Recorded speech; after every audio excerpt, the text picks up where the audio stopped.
তো আছোৱেই গৰিমাৰ লগত, নৱনীতা আমি দুটাইতো আছোৱেই, আৰু আমাৰ বন্ধু মহল সকলোৱে গৰিমাৰ ওচৰতে আছে।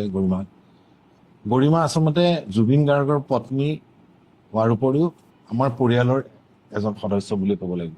আজি জুবিন গাৰ্গ নাই, কিন্তু গৰিমাক আমি সাহস দিব লাগিব। আজি যেতিয়া মই শুনিলোঁ তাই ৰাতি খুব কান্দিছে, তাইৰ সমাধি ক্ষেত্ৰত আহিবলৈ মন কৰিছে, আহি যেতিয়া তাই কান্দিছে, ন্যায় লাগে।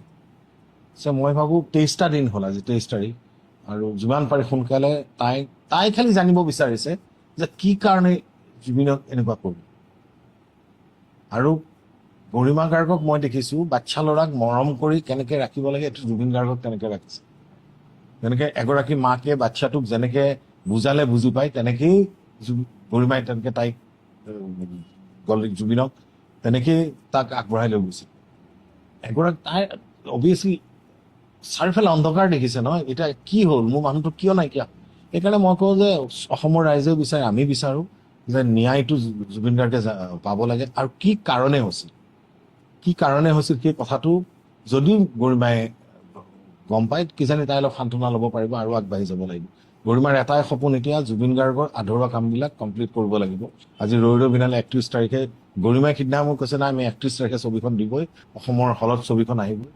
আৰু মোৰ এটাই কথা, এই ছবিখনত গৰিমাই হওক, জুবিন গাৰ্গে হওক, সামন্তক আমি গোটেইখিনি, ৰাজেশ ভূঞা, মই অভিনয় নকৰিলেও ছবিখন এটা পাৰ্ট বুলিয়ে ভাবোঁ, যিহেতু মোৰ জিল ক্ৰিয়েশ্যন হওক বা আই ক্ৰিয়েশ্যন, গোটেই মানুহখিনিৰ লগতে মোৰ এটা ঘৰুৱা সম্পৰ্ক।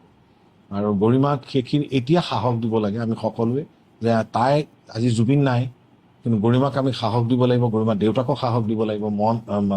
আমাৰ মামন, জুবিনৰ ভনীয়েক, তাইও আছে। আৰু মই এটা কথা কোৱা, মই বহুত চিন্তা কৰি মই গৰিমাক সাহস দি আছোঁ, দি থাকিম।